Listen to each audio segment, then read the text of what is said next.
What's up, guys? I pray you have a blessed one. Now, today I kind of want to talk to you guys about something, really a question that we've all answered. It doesn't matter where we come from, what our life experience really is. At some point in our lives, very early on, we've answered this question. Sometimes we change the answer to this question to our lives as well. And this question tends to shape a lot of how we think, how we view the world, and even what we do with our lives. And also the value we see in things as well. See, that question is simply, who is God? And I know some of you, like for example, atheists, would say, I don't answer that question. I don't think about it at all because it is God doesn't exist, or some atheists would say God's irrelevant. So I don't even think about it. Don't want to really ponder that question of who is God because it's not important. Now here's the thing: those two things are an answer to the question, who is God? You either think it's irrelevant or God doesn't exist. And that leads to certain ways of viewing the world. For example, a lot of people who say God doesn't exist tend to either say their moral values more on the community-based thought pattern, or they think that it's about them, it's about what they want, because there's no God. There's no one above them. So why should they care about other people? In fact, there was an ex-atheist Christian apologist now who explained that the way he actually committed some of the crimes in his past is he met Jesus in prison was exactly that. His thought pattern was, well, I don't believe there's a God. And if there's no God, why should I obey these laws? Why should I care about other people? Why should I give of myself when it actually inconveniences me? Why should I do that? I'm not going to do that. So he did more what pleased him and what was better for him personally rather than the community or anything like that. There are cases like that. And then there's other cases, like for example, let's say you have a Muslim view of God. Now there's several different views in Islam about God, but every Muslim will believe that there is one God. And this one God is the judge. And every good Muslim will also say that Muhammad is the last prophet. Now, the way they interpret how the last prophet speaks and what he believed are different depending on where you are. For example, in Gaza, there were a couple of Muslims that had a very interesting view on Allah, the Muslim God. And Allah, to them, was a judging God that they didn't know whether or not they could go to heaven for. They weren't sure of this, but they were sure that there was one way they and their entire family could go to heaven. And that's if they died for Allah in the middle of a war for Allah. And that led several men to force to keep their families, their wives, their children inside their homes that they knew were going to be bombed because they were advised they were going to be bombed. And they said, praise Allah, in that entire process.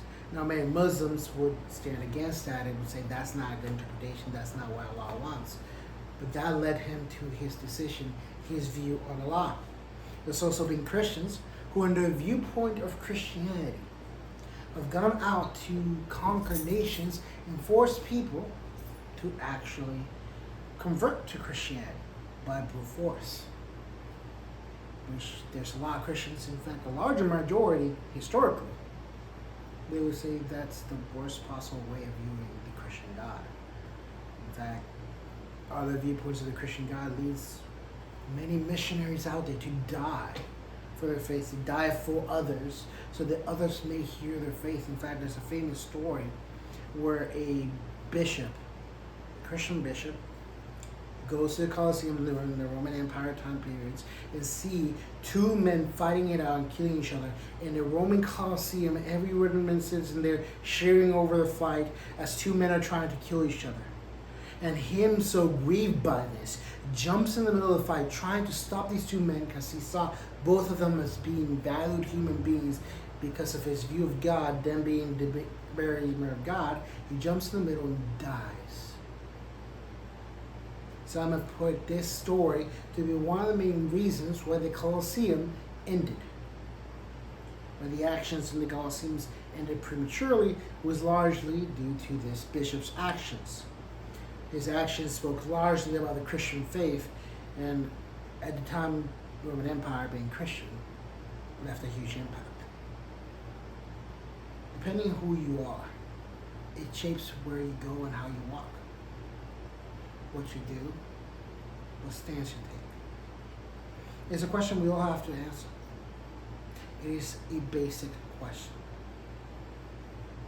Now, I can tell you one thing about the Christian God. The Christian God, at its very basic, is a God that created all the universe. He created mankind in his own image, hence every human being has his own purpose, his own value. And he cherishes them deeply. But he's also very righteous, and the only one that can really be called fully righteous. That he's done no wrong, no evil in the sight of anybody. That what he's done has done for the good of the world. So he judges people based on their evil. What we may look like, it's just a little bit bad to him, is still bad. It's still wrong. And what's wrong cannot go unpunished and cannot go ignored. We as human beings, because we are not perfect, eternal, like the Christian God, don't see a need for that. But God showed it to us how messed up we really are. How often we mess up, how often we work. Yet, even throughout all that, to the point where emotionally we frustrated God to the point we had done so great evil, so much heinous things, that God said he had ever regretted mankind out of an emotional response, because God, the Christian God, has emotions. He was so badly hurt by how we betrayed him and how far we have gone and how far we've gone, that him as our Father looked at us and he regretted his actions. He regretted having ever created mankind out of emotional, yet he still loved us.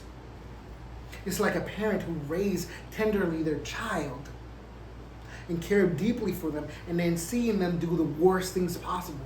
And in their mind, they can't comprehend how could their child have done this, but I still love my child, but I can't condone what my child is doing. And God is fully just, so he can't ignore it. Yet, because he's also loving, he loved us as his children, he found a solution. One, he waited very patiently. He waited thousands of years, went through all kinds of things, set up every kind of stage that we could imagine. From the very beginning of time, from the very first time mankind messed up, he planned a solution. A solution to bring about justice, but also protect us from through his love. And that was to give up his only one begotten Son, Jesus Christ. See, Jesus was God incarnate.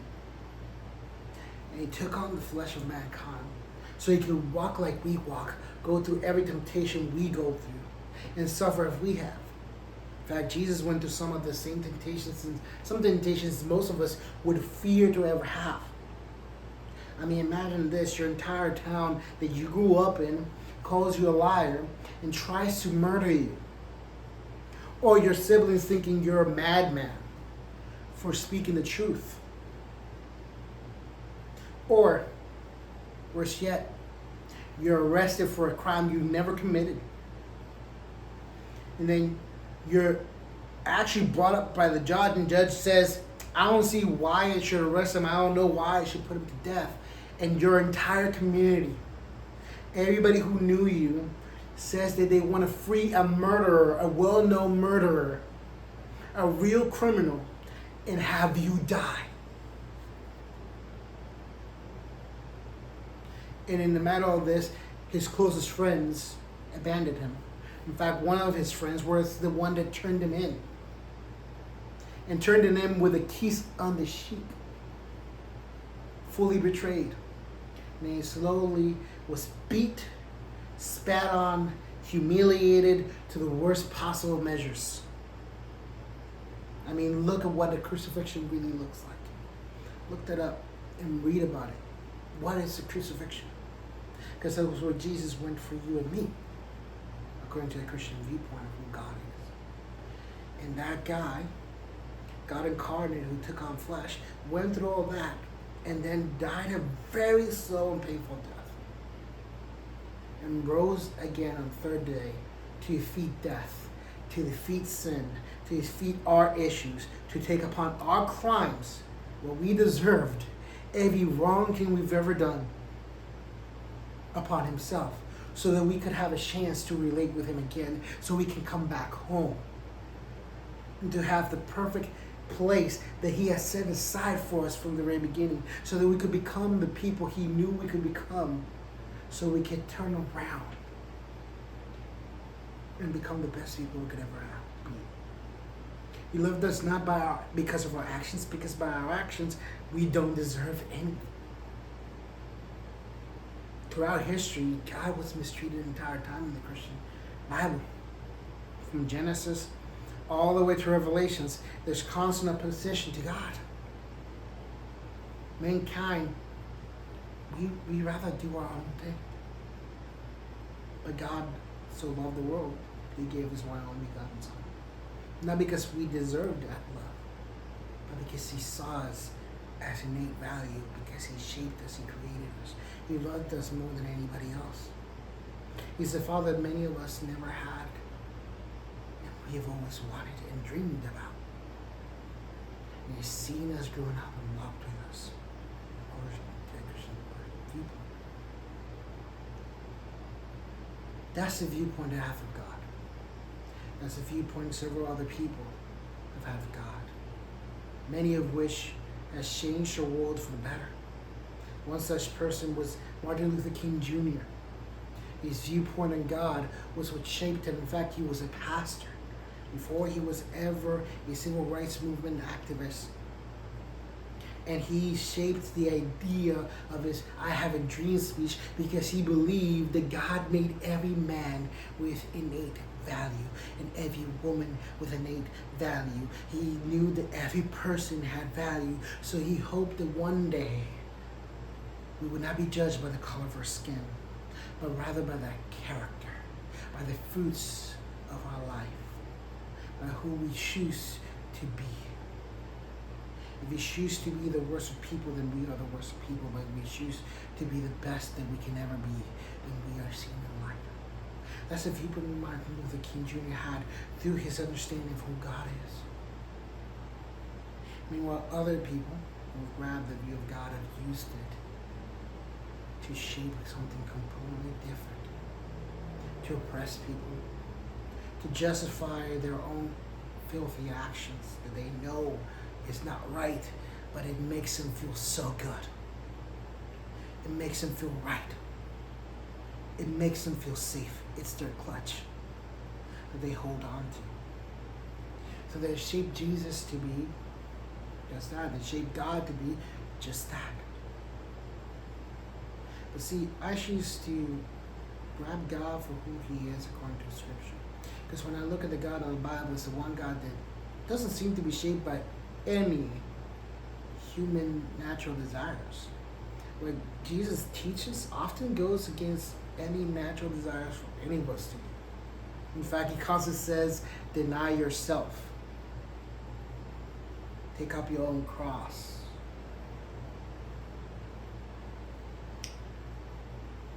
What about you? What's your view of God? What's your view of Jesus? Is Jesus just a prophet below Muhammad, who says a lot of good things, good stuff, but he never really died? Which, if you read what Jesus actually said, it can be traced back far before Muhammad ever existed. find that Jesus did say he was God. And that he did die on the cross. In fact, we have more evidence historically that Jesus Christ died on the cross than we have for many other things in ancient times. Or perhaps you just think Jesus was some kind of revolutionary, going against the power. I invite you to read the Bible again, not with your preconceived notions of fighting the power or anything like that, but rather hear what Jesus actually says and what he does. So when I read Jesus, he's not talking about rebelling or destroying the powers that be. In fact, in every possibility, he had the power to do that, and the way to save those boys, he didn't. One of the greatest examples of that was when he was on the cross. On the cross, he could have said that all the corruption, the Roman Empire, the Pharisees that put him on there, how dare they, they're trying to silence me, that's why I'm on here. Rather than that, he said, it is finished. He also asked one of his disciples, the one and only disciple that showed up at his crucifixion according to the Gospels, to take care of his mother. And he quoted prophetic passages to reenact that he is the Messiah. That he was the promised Savior of the world to the Jews. And God had told Abraham and Moses and David, Isaiah, Jeremiah, and every other prophet that is found in the Old Testament. Or perhaps you just don't care. You've never heard about Jesus.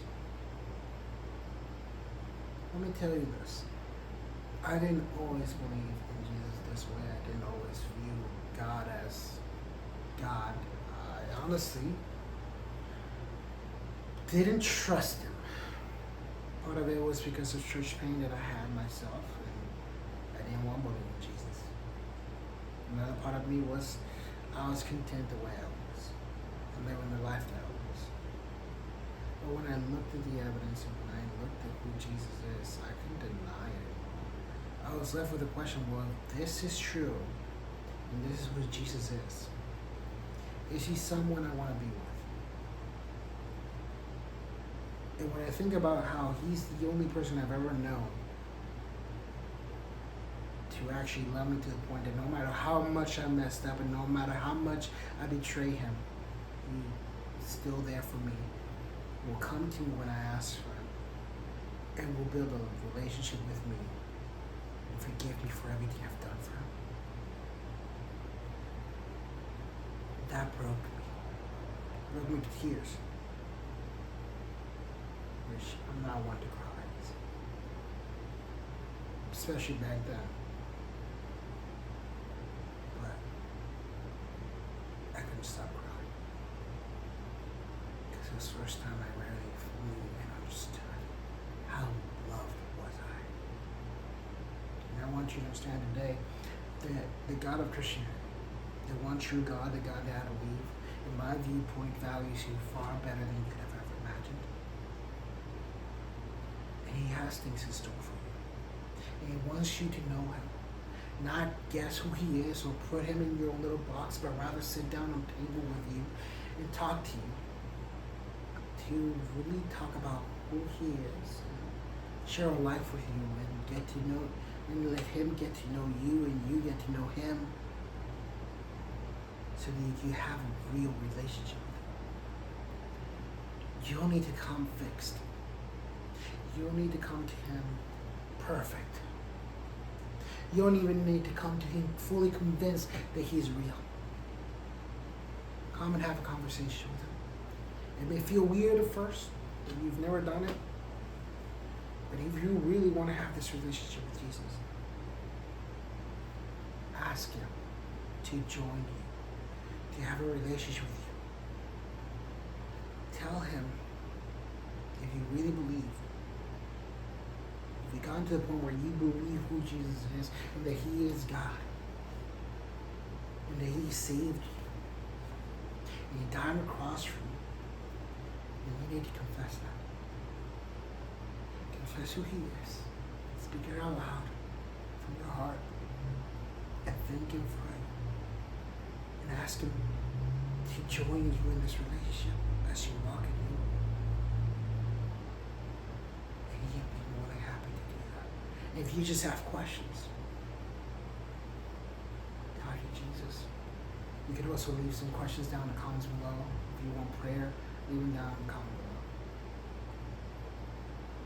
But really, get to know who God is, because that's the question that will shape you. The way it's shaped other people has shaped history. As I look history, those people who understand who Jesus is have changed the world for the better. And those who did not understand who God really is have left the world more broken than actually ever fixing it. So, as we finish talking about this, and you really think about what I said, hopefully if you're at this point, you really think about it. Think about the question, who is God? Who is Jesus? I pray that you don't just walk away from that question after tonight, today, whatever time it is that you're in. Rather than it sticks with you. And you really think about it. It doesn't matter whether you've known Jesus all your life, or you've never known Jesus, or you've heard of Jesus. It doesn't matter what stage in your life you are in this question and answer, this journey to seek the truth of who God is. I pray that you think about it for the rest of your life. Because if you really care about who He is and you understand who He is, if you understand how important this question really is and how it shapes your life, well, you understand it's a question that you can't simply ignore. You just can't throw out the window. At one point, you're just going to have to answer the question. And the way you answer that question will shape the way you live. Are you okay with the way you think your answer will lead you to live? I don't assume to know how that will be. I don't know. I know the way my question will lead me to live my life, and how it challenges me to be a better man every single day. And it also gives me hope for a world that's completely broken, and every day it seems like it's going down a wild ride. Because in the end, I know the God that I have, and the truth that I understand and know who He is fully in control. Well, I pray this bless you. And if you really need prayer and you don't even want to say what that prayer is, just comment prayer down below. I would love to pray for you. If you want me to pray for something specific and you want me to know what it is, let me down below as well. If you have any questions, let me know. I would really love to answer your questions. Have a wonderful and blessed one, guys.